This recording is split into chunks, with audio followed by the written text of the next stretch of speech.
നമുക്ക് രേവതിയുടെ സച്ചിയുടെ നാളത്തെ നല്ലൊരു കഥ കേട്ടാലോ? വീഡിയോ ഇഷ്ടപ്പെടുവാണെങ്കിൽ ഒന്ന് ലൈക്ക് ചെയ്ത് ഹൈപ്പ് ചെയ്യാൻ മറക്കരുത് കേട്ടോ.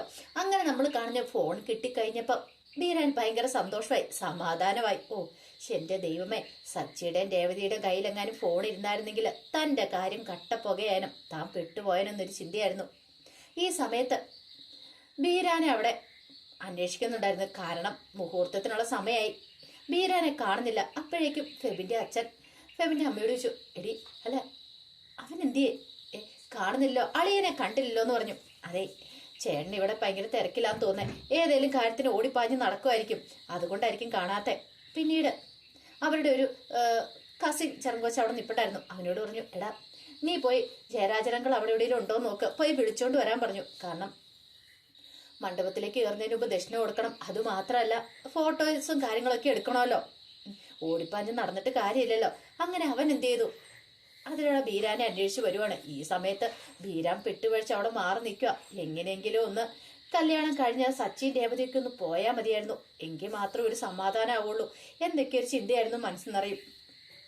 അപ്പോഴേക്കുമാണ് ആ കസിൻ പയ്യൻ അങ്ങോട്ടേക്ക് വരുന്നത്. എന്നിട്ട് ചോദിച്ചു, ആഹാ അങ്കിൾ ഇവിടെ മാറി നിൽക്കുവാണോ, ഇങ്ങോട്ടേക്ക് വാ, അങ്കിളിനെ അവിടെ അന്വേഷിക്കുന്നുണ്ട്. അത് കേട്ട് ബീരാനാകപ്പോ ടെൻഷൻ. ബീരാൻ പറഞ്ഞു, ഞാൻ വന്നോളാം, നീ പോയിക്കോ. അത് പറഞ്ഞിട്ട് കാര്യമില്ല, ഇങ്ങോട്ടേക്ക് വന്നേന്നും പറഞ്ഞുകൊണ്ട് കൈയെ പിടിച്ചു വലിച്ചോണ്ട് അങ്ങോട്ട് പോവാണ്. ബീരാൻ ആകപ്പാടെ പെട്ടുപോയി. അങ്ങനെ നേരെ കൊണ്ട് ചെല്ലുന്ന നിർത്തുന്ന ഫെബിന്റെ മാളുവിന്റെ മുന്നിലേക്ക്, അതെ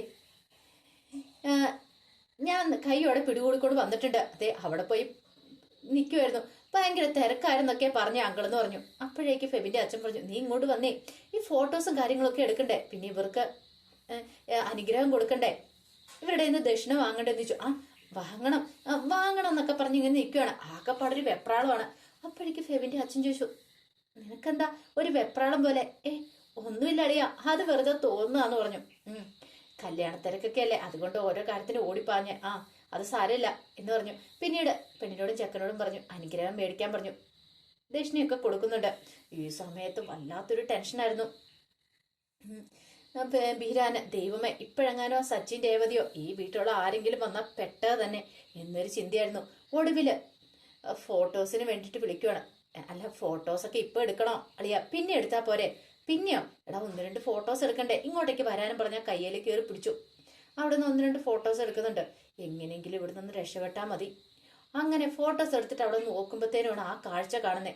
സുധി അവിടേക്ക് വരുന്നത്. ദൈവമേ, തന്നെ കണ്ടാ തീർന്നാ തന്നെ. നോക്കിക്കഴിഞ്ഞപ്പോ ഒരു നിവൃത്തിയില്ല.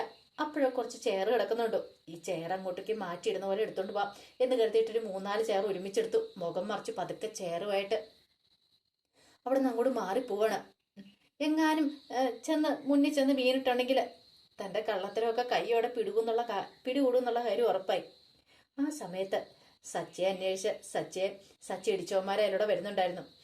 ഇന്ന് അവനെ വെറുതെ വിട്ടുകൂടാ, ഈ കല്യാണം കഴിയുന്നതിന് മുമ്പ് അവനിട്ടുള്ള പണി കൊടുക്കണമെന്ന് പറഞ്ഞു. അത് ശരിയാ, ചേട്ടനെ ഇടിച്ചിട്ട് വെറുതെ അവനെ അങ്ങനെ വിടാൻ പാടുണ്ടോ? അവൻ എത്ര വലിയ കൊമ്പനാണെങ്കിലും ശരി, അവനെ നമുക്കിന്ന് ശരിയാക്കണമെന്ന് പറഞ്ഞു. അങ്ങനെ അവന്മാരങ്ങോട്ട് അന്വേഷിച്ച് വരുമ്പോഴത്തേനുമാണ് സച്ചി അവിടെ മാറി നിൽക്കുന്നുണ്ട്, രേവതിയായിട്ട് സംസാരിച്ചുകൊണ്ട് നിൽക്കുന്നുണ്ട്. ദേ അവനവിടെ നിൽക്കുന്നുണ്ടെന്ന് പറഞ്ഞു. നിൽക്കട്ടെ, അവൻ എന്താണ് നമ്മുടെ കൺമുന്നിൽ നിന്ന് പോകാൻ പോകുന്നില്ല.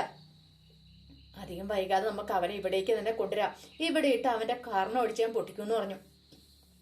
അത് കേട്ടുകഴിഞ്ഞപ്പോ കൂട്ടുകാരൻ പറഞ്ഞു, അത് വേണം, അത് ഉറപ്പായിട്ടും വേണം. അതെ, എന്റെ കൂട്ടുകാരനെ തല്ലിയിട്ടുണ്ടെങ്കിൽ ഞാനും വെറുതെ ഇരിക്കില്ല, ഞാനും അവന്റെ കാരണത്തിട്ട് കൊടുക്കുമെന്ന് പറഞ്ഞു. നമ്മുടെ കല്യാണം കൂടാൻ വന്നിട്ട് അവൻ ഇവിടെ കിടന്ന് അഭ്യാസം കാണിക്കുന്നോ, അവനെ അങ്ങനെ വെറുതെ വിടാൻ പാടില്ലെന്ന് പറഞ്ഞു. അപ്പോഴാണ് ഫെബിന്റെ അച്ഛൻ അതിലൂടെ വന്നേ. ഫെബിന്റെ അച്ഛനെ കണ്ടു കഴിഞ്ഞപ്പോഴത്തേനും തല്ലി കിട്ടി ഒരുത്തൻ ചെന്നിട്ട് പറഞ്ഞു, അതെ ഇവിടെ ഒരുത്തനുണ്ട്, ഞങ്ങളെ തല്ലിയെ ഒരുത്തനെ. തല്ലിയെ ഒരുത്തനോ? അല്ല നിങ്ങളെന്താ ഇവിടെ മാറി നിൽക്കുന്നത്, അങ്ങോട്ടേക്ക് വാ. അതെ അങ്ങനെ അങ്ങോട്ടേക്ക് വരാൻ പറ്റുമോ ഏട്ടാ? 2 തിരിച്ചു കൊടുക്കാതെ തല്ലു കൊടുക്കാനോ? ഇതിന്റെ ഇടയ്ക്ക് അതൊക്കെ നടന്നിട്ടുണ്ടായിരുന്നു. ഈ കല്യാണം ഒന്ന് കഴിഞ്ഞോട്ടെ, പിന്നെ ഉണ്ടല്ലോ ഞാൻ വെറുതെ ഇരിക്കാൻ പോകുന്നില്ല എന്ന് പറഞ്ഞു. അല്ല കാര്യം എന്താ വെച്ചാൽ പറ.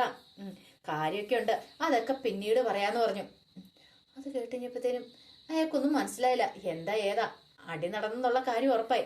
അപ്പോഴേക്കും അയാൾ പറഞ്ഞു, വെറുതെ പ്രശ്നത്തിനൊന്നും പോവരുത്, അറിയാലോ. പിന്നെ പ്രശ്നത്തിന് പോകാനാ, ഇതാ പെണ്ണിന്റെ ആൾക്കാരെ കണ്ട പെണ്ണിന്റെ കൂടെ വന്നോർത്തനാ ഞങ്ങളെ തല്ലിയെന്ന് പറഞ്ഞു. അല്ല അങ്ങനെ വരാൻ വഴിയുള്ളല്ലോ. ഞങ്ങൾ എന്തായാലും നോട്ടം വിട്ട് വെച്ചിട്ടുണ്ട് അവനെ വെറുതെ വിടാൻ പോകുന്നില്ല, അവനെ ഞങ്ങൾ ഇന്ന് കൈയോടെ കൈകാര്യം ചെയ്യുമെന്ന് പറഞ്ഞു. അപ്പോഴേക്കും അയാൾ പറഞ്ഞു ഇതേ പ്രശ്നമൊന്നും ഉണ്ടാക്കരുത് വെറുതെ എന്ന് പറഞ്ഞു. ഒടുവിൽ അയാൾ അങ്ങോട്ട് പോയി. കുറച്ച് സമയം കഴിഞ്ഞപ്പോൾ മുഹൂർത്തത്തിനുള്ള സമയമായി. പെണ്ണും ചെക്കനും ഒക്കെ കതിർമണ്ഡപത്തിലേക്ക് കയറി. എന്ത് ചെയ്യണമെന്നറിയില്ല. വല്ലാത്തൊരു ടെൻഷനായിപ്പോയി ബീരാന്. പക്ഷെ കെട്ട് കാണാൻ പറ്റില്ലല്ലോ. അടുത്തേക്ക് ചെന്ന് അനുഗ്രഹിക്കേണ്ടതാ. പക്ഷെ അത് പറ്റില്ല. ഇനി ഇവിടെ മാറി നിന്ന് കാണാനേ പറ്റുള്ളൂ. അങ്ങനെ ഒടുവില് ഒരു സൈഡിൽ മാറി നിൽക്കുകയാണ്. അവിടെ നിന്ന് അത്യാവശ്യം കാണാം, താലി കെട്ടുന്ന കാഴ്ചകളൊക്കെ കാണാം. അങ്ങനെ താലി കെട്ടുന്നതിന് മുമ്പുള്ള ചടങ്ങുകളൊക്കെ നടക്കുവാണ്. അങ്ങനെ അതെല്ലാം കഴിഞ്ഞു. കെട്ടിന്റെ സമയമായി. ഫെബിന്റെ കയ്യിലേക്ക് താലി എടുത്തു കൊടുത്തു കഴിഞ്ഞാൽ ഫെബിനെ മാളുവിന്റെ കഴുത്തി താലി ആർത്തുവാണ്. ഈ സമയം ശരിക്കും ബീരാന്റെ കണ്ണ് നിറഞ്ഞു വന്നു. ഓ ദൈവമേ, ഓ താൻ അവിടെ ഉണ്ടായിരുന്നെങ്കിൽ ഇപ്പൊ രണ്ടുപേരെ അനുഗ്രഹിച്ചേനും. അതെന്ത് ചെയ്യാന്ന് പറ. ആ ശ്രുതി എന്ന് പറയുന്ന ഒരുത്തി കാരണം തന്റെ ജീവിതം കൂടെ താറുമാറാവുന്ന ലക്ഷണം കാണുന്നുണ്ട്. ഈ സമയം ശ്രുതിയാണെങ്കിൽ വല്ലാത്തൊരു നെഞ്ചെടുപ്പോട് കൂടിയിട്ടാണ് ചുറ്റും നോക്കുന്നത്. എങ്ങാനും ബീരാൻ ഇങ്ങോട്ടേക്ക് വന്നിട്ടുണ്ട് തന്റെ കാര്യത്തിനൊരു തീരുമാനം ഉണ്ടാവും. മിക്കവാറും തന്നെയും പിടികൂടും. ബീരാനെ കണ്ടു കഴിഞ്ഞിട്ടുണ്ടെങ്കിൽ ശ്രുതിക്കും അവർക്കൊക്കെ മനസ്സിലാവും. ഉറപ്പായിട്ടും തന്നെ ബീരാനെ ശരിയാക്കുക തന്നെ ചെയ്യും. ആ ഒരു ടെൻഷൻ ഉണ്ടായിരുന്നു മനസ്സ് നിറയെ ശ്രുതിയുടെ. ശ്രുതി വേവലാതിപ്പെട്ട് ഇങ്ങനെ നോക്കുന്ന കണ്ടപ്പത്തിന് ശ്രുതി ചോദിച്ചു, എന്താ ശ്രുതി, വന്നപ്പോ മുതൽ ഞാൻ ശ്രദ്ധിക്കുന്ന, നിനക്കിത് എന്തു പറ്റി? എന്തോ വല്ലാത്തൊരു ബുദ്ധിമുട്ടുണ്ടല്ലോ. ഒന്നുമില്ല എന്ന് പറഞ്ഞു. അല്ല, എന്താ നിന്റെ മുഖത്തൊരു വല്ലായ്മ? വന്നപ്പോ മുതൽ ഞാൻ ശ്രദ്ധിക്കുന്ന, അത് ചിലപ്പോ ശ്രുതിക്ക് തോന്നാ, ഈ ചൂടൊക്കെ കൊണ്ട് അത് തോന്നാന്ന് പറഞ്ഞു. പിന്നെ ശ്രുതി കൂടുതലൊന്നും പറയാൻ പോയില്ല. കെട്ട് കഴിഞ്ഞ് കഴിഞ്ഞപ്പോഴത്തേനും ശ്രുതി ബീരാനെ അന്വേഷിച്ച് അവിടെ വരുവാണ്. വന്നു കഴിഞ്ഞപ്പോൾ ബീരാനോട് മാറി നിൽക്കുന്നുണ്ട്. ബീരാനോട് ആ ദേഷ്യത്തോടെ പൊട്ടിത്തെറിക്കുവാണ് ശ്രുതിയോട്. നീ ഒറ്റ എഴുത്തി എല്ലാത്തിനും കാരണം. ഞാനിപ്പോൾ എല്ലാത്തിനും മുൻപന്തിയിൽ ഓടിച്ചാടി നടക്കേണ്ടതാ. എന്നെ അവരവിടെ അന്വേഷിക്കുന്നുണ്ടായിരിക്കും.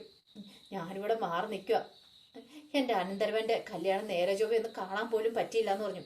അതെ ബീരാനെ പോട്ടെ, സാരമില്ല.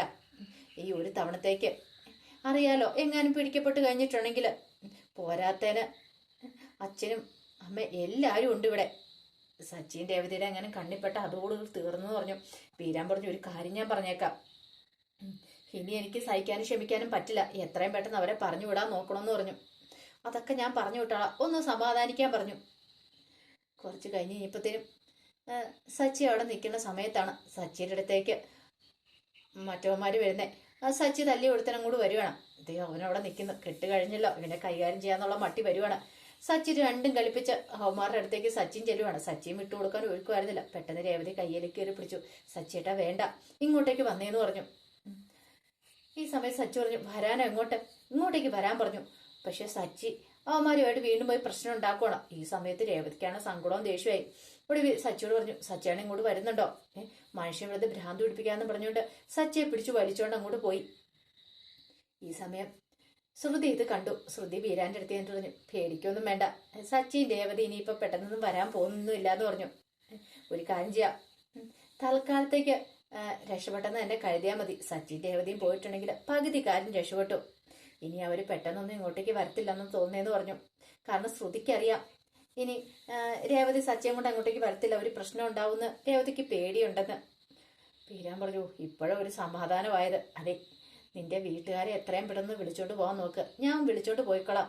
കെട്ട് കഴിഞ്ഞല്ലോ, ഇനി എന്തേലുമൊക്കെ കാരണം പറഞ്ഞ് ശ്രുതിയെ അമ്മയെ അച്ഛനെയൊക്കെ കൂട്ടിക്കൊണ്ട് പോയിക്കൊള്ളാന്ന് പറഞ്ഞു. ആ ഒരു സന്തോഷത്തിലായിരുന്നു ബീരാൻ ഉണ്ടായിരുന്നത്. പക്ഷെ ബീരാൻ അറിയത്തില്ലോ ഇനി വരാൻ പോകുന്ന അതിനേക്കാളും വലിയ ദുരന്തമാണ്. സച്ചിൻ രേവതിയും പോയി കഴിഞ്ഞു, ഇനി അവരുടെ ശല്യം ഉണ്ടാവില്ലെന്ന് കരുതിയ ബീരാൻ തിരിച്ചടിയായിട്ട് അവർ തിരിച്ചു വരുന്നുണ്ട്. അപ്പൊ അതിന്റെ കഥകളൊക്കെയാണ് നമ്മൾ കാണാനായിട്ട് പോകുന്നത്. അപ്പൊ നെക്സ്റ്റ് വീക്ക് പ്രൊമോയ്ക്കകത്ത് നമ്മൾ കണ്ടിട്ടുണ്ടായിരുന്നു. ബീരാന്റെ കള്ളത്തരം ശ്രുതിയുടെ കള്ളത്തരങ്ങളും കൂടെ സച്ചിൻ രേവതിയും കൂടെ പിടികൂടുന്നുണ്ട്. ബീരാനെ കൈയോടെ പിടികൂടും, മണ്ഡപത്തിൽ വെച്ച് തന്നെ പിടികൂടുന്നുണ്ട്. ബീരാന്റെ അഭിനയം എല്ലാം പൊളിയുവാണ്. അങ്ങനെ ശ്രുതിയുടെ കള്ളത്തരം പൊളിയും. അതിന്റെ കഥകൾക്കായി നമുക്ക് എല്ലാവർക്കും കാത്തിരിക്കാം കേട്ടോ. ഒരിക്കൽ കൂടി എല്ലാവർക്കും ശുഭരാത്രി നേർന്നുകൊണ്ട് നിർത്തുന്നു. നന്ദി.